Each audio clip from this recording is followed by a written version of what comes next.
United States and First Lady Melania Trump.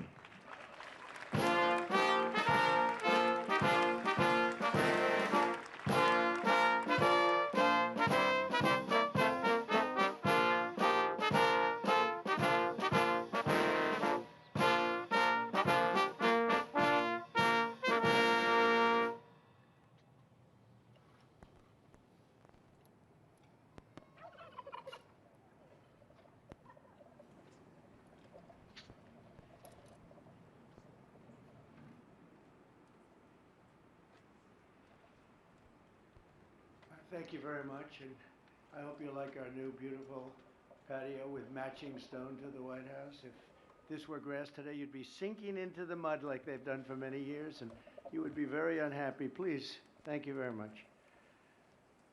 This was a big day. It's a pardon day for a very important beast. On behalf of the First Lady and the entire Trump family, I want to wish all Americans a very, very happy Thanksgiving. It's a great time of the year, and our country is doing really well, economically, like we've never done before. Today, we continue a time-honored American tradition.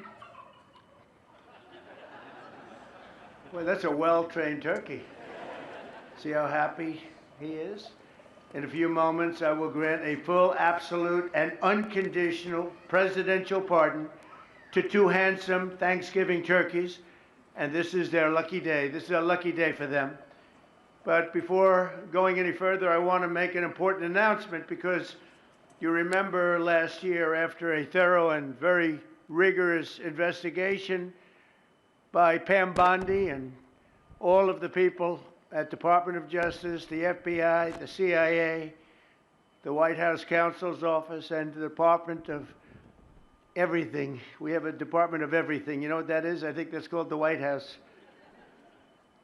Into a terrible situation caused by a man named Sleepy Joe Biden. He used an auto pen last year for the turkey's pardon. So I have the official duty to determine, and I have determined, that last year's turkey pardons are totally invalid, as are the pardons of about every other person that was pardoned, other than, where's Hunter?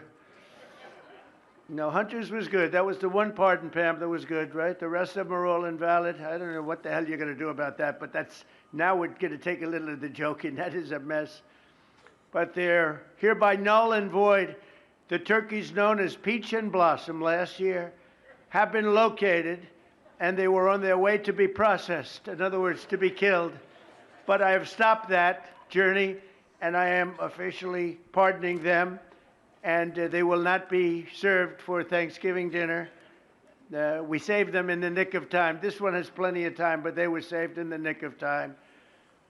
We're thrilled to be joined today by Vice President J.D. Vance, Second Lady Usha Vance, their daughter Mirabelle, and along with Attorney General Pam Bondi, Secretaries Marco Rubio, Scott Bessent, Pete Hegseth, Brooke Rollins, Howard Lutnick, Linda McMahon, Scott Turner, Administrator Lee Zeldin, who's done a great job.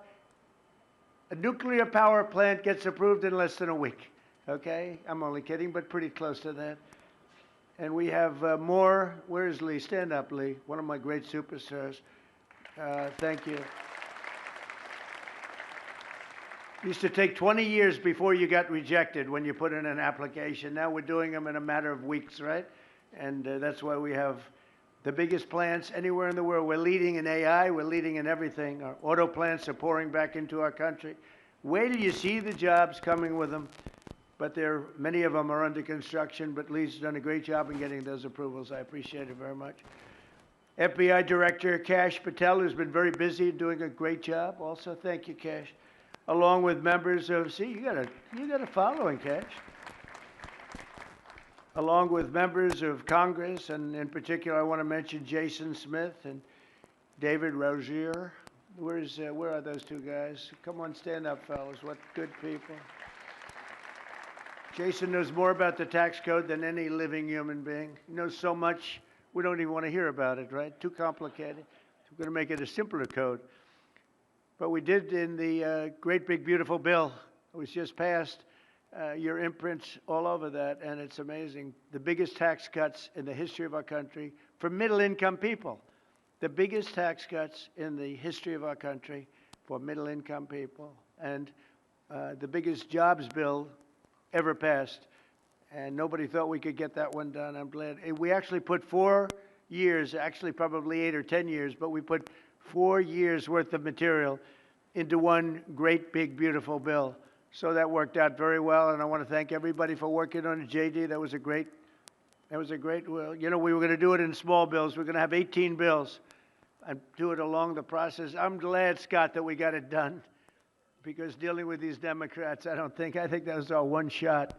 But we have it all in one great, big, beautiful bill. Thanks as well to the chairman of the National Turkey Federation and the CEO of Butterball. That's a big deal. Jay Jandren. Where's Jay? Thank you. Stand up, Jay. Thank you very much. Along with his wife, Leslie, and their 3 children, as well as the farmer who raised these 2 magnificent birds, Travis Pittman, and Wayne County, North Carolina. I won Wayne County by a lot. That means you had to vote for Trump, I think. I won by 92%. I like Wayne County. They're doing all right, right? And this is like a record-setting turkey that's going to be saved. The turkeys being pardoned today go by the names of Gobble and Waddle. When I first saw their pictures, I thought we should send them, well, I shouldn't say this. I was going to call them Chuck and Nancy. But then I realized I wouldn't be pardoning them. I would never pardon those 2 people. I wouldn't pardon them. I wouldn't care what Melania told me. Darling, I think it would be a nice thing to do. I won't do it, darling. These are 2 of the largest turkeys ever presented to an American president, over 50 pounds each. It's the largest we've ever had. And those are big turkeys. Are they as good as the normal-sized turkey? Better or as good? Do they tend to be a little fatty, maybe? No, he said no. He knows the turkey business. Anyway, despite their size, Secretary Kennedy has formally certified that these are the first ever Maha turkeys. I don't know if I agree with that. These are Maha. In other words, they could be fat, but they're still Maha. They've been fattened on a steady diet of grass, beef, to allow the smoothies and all of the other things that they've been eating for this occasion. This was a really big occasion. But they've eaten every fattening food that you can eat. We wanted to really make them special, and they really are. They're like record-setting. I've never seen a turkey that big before. Are they violent at all? Will they attack as I walk over? Because if they were, I'll stay right up here. But as you know, we're a tough-on-crime administration. We are tough on crime. You know, our border had 0 people coming in for the last 7 months, right? 0. I mean, even I find that hard to believe. They had millions and millions of people pour into our border from prisons, from mental institutions, gang members, drug dealers. They poured in to our country like we were stupid people. We're not stupid people anymore. But nobody's ever seen anything. The job that they've done on the Tom Homan, Kristi Noem, the whole group, the job they've done on the border is almost like a miracle. We have. And the people that make these statistics that said 0, they've said 0 for the last 7 months. It has to be like a few people got in, but they say 0. And they're radical left Democrats to do the scoring. So I can't imagine they did that for us. The truth is, we have no people coming into our country illegally. It's an amazing statistic, and I'm very proud of it. And we have the most people working in the United States today, by far, than we ever had in the history of our country. So those are all good numbers. But instead of pardons, some of my more enthusiastic staffers were already drafting the paperwork to ship Gobble and Waddle straight to the terrorist confinement center in El Salvador. And even those birds don't want to be there. You know what I mean? It was a tough. I'd like to thank the president of that country. They do a rather efficient job. It's got to be the largest prison in history. I've never seen anything like it. And a lot of people are behaving on our streets now. You know, Washington, D.C. is considered a safe zone. This was one of our most unsafe places anywhere in the United States. It is now considered a totally safe city. I won't tell you about murders. We're having murders, like a lot of murders. on a weekly basis. We haven't had a murder in 6 months. And it doesn't sound good even to say that. We haven't had a murder in 6 months. But when you are averaging one and even sometimes two a week, and you haven't had one in 6 months, you can walk with your family down the middle of any street, go to a restaurant, you won't get in. They're opening new restaurants all over, and it's really been a beautiful thing to see. So Washington, D.C. is now a totally safe city. And a year ago, it was a criminal mess. We removed, Pam, 1,700 people, career criminals, and people that came to this city from Venezuela and many other places. They were let out of prisons, and they came here. There were Tren de Aragua, a lot of Tren de Aragua, that's from Venezuela. And we got them all the hell out of our country, or they're in prisons now. And you can walk down any street in Washington, and you're going to be just fine. And I want to thank the National Guard. I want to thank Pete Hegseth. The job you've done here is incredible. And I hear you having the same kind of success in Memphis, Tennessee, where you had an even worse situation. And Memphis crime is down 64% in 3 weeks. And by the time you have 4 or 5 weeks, you're going to have it down almost where there won't be crime. And we could do that in Chicago, by the way, if they would let us. If the mayor was a low IQ person, but he should understand this. This is a very serious thing. You saw all the crime that took place last night, the night before. The woman with the burning, they burned the woman. To be talking about that now, they burned this beautiful woman riding in a train. A man was arrested 72 times. 72 times, think of that. And they'll let him out again. The liberal judges will let him out again. But we're ready to go. You know, we've been moving toward Chicago. We have a governor that thinks it's wonderful that only like 7 people were killed this week. But we are moving toward doing it, and we're going to, if crime gets, it's horrible what's happening in Chicago. We could make Chicago a safe city in a period of 4 weeks. In a period of 8 weeks, 9 weeks, 10 weeks, it would be totally safe. And the people of Chicago want us to go there.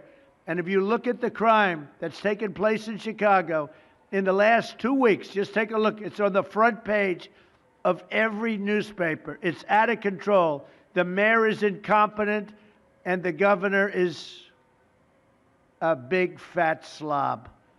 He ought to invite us in, say, please make Chicago safe. We're going to lose a great city if we don't do it quickly. Make Chicago, we'll do the same thing as we did in D.C., the same thing as we did everywhere we've gone. It's become almost instantly safe. And I want to do it in Chicago. So Governor Pritzker, if you're listening, let's get your act together. Invite us in. We're going to make your place so safe. You're not going to have these crimes that are making the newspapers and the front page of every newspaper and television story, news story. We'll make Chicago a safe place very quickly. I looked at the various cases, granting mercy, discovering that the terrible trauma that everyone's going through. And I had a little bit of a Pritzker joke. I was going to talk about Pritzker and size, but when I talk about Pritzker, I get angry because he's not letting us do the job. So I'm not going to tell my Pritzker joke. They have a very cute little joke, you know. Some speechwriter wrote some joke about his weight. But I would never want to talk about his weight. I don't talk about people being fat. I refuse to talk about the fact that he's a fat slob. I don't mention it. On a more serious note, as we gather around the dinner table, I'd like to lose a few pounds too, by the way. And I'm not going to lose it on Thanksgiving, I can tell you that. Because I'm going to have a turkey, but it's not going to be that one. I hope all Americans will have the chance to enjoy the fellowship of family and friends and renew our faith in God's providence. 1 year ago, we were a dead country 1 year ago. The King of Saudi Arabia said it to me. He said it to me actually 4 months ago when I was in Saudi Arabia, Qatar, UAE. He said, you know, 1 year ago, the United States was a dead country, and now you've got the hottest country anywhere in the world. We're the hottest country. We have $18 trillion being invested. As of now, we're not even close to being 1 year. The most ever was $2 trillion for a certain country I won't name when, during the last administration. In 4 years, they had less than $1 trillion being invested in the country. In 9 months, we have over $18 trillion. It's a number that nobody has ever even thought possible. And that's in building plants and building so many things, investments in our country. Nobody's ever seen anything like it. But we have more people working. We have more people praying. The churches are coming back. I don't know if you've been reading that story, but religion is coming back to America. Some people say, oh, why would you mention that? To me, that's a big deal. And this Thanksgiving, we're also making incredible strides to make America affordable again. Walmart announced that the cost of their standard Thanksgiving meal is 25% lower than just 1 year ago. That's a big deal. According to the USDA, the price of Thanksgiving turkey is down 33% from its Biden-era highs. Potatoes are down 13%. Ham is down 15% compared to last Thanksgiving. So we are down to a level that we haven't seen in a long time. Egg prices are down 86% since March, and gasoline will soon be hovering around $2 a gallon. Under our leadership, we passed the largest tax cuts in history, the largest spending cuts in history, the largest regulation cuts in history, and we have fully secured our southern border. I've also ended 8 wars in 9 months, and we're working on that final war. It's not easy, but I don't know. I think we're going to get there. 25,000 soldiers, Ukraine, Russia. In the last month, 25,000 soldiers have died. So I think we're getting very close to a deal. We'll find out. I thought that one would have been gone quicker. We did 8. I thought that would have been an easier one, but I think we're making progress. In less than 1 year, we've accomplished more than most other administrations have accomplished in 8 years. And this is a very special Thanksgiving. We thank God for his many blessings and the great success that this country has seen in the short period of time. We draw strength from the love of family and friends, and we express our undying gratitude for the men and the women of the United States Armed Forces. We love them. We pray that peace and prosperity will continue to bless our land, and together we'll really just keep this great drive going to make America great again. MAGA, I think it's the greatest expression in the history of politics. Make America great again. So once again, Melania, thank you for doing such a great job and being such a great First Lady.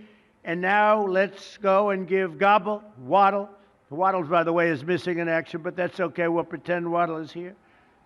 The gift that they've been waiting for. And I'll move over and I will just say very nicely, Gobble, your pardon. Come on, let's say it in front of Gobble. Thank you very much, everybody.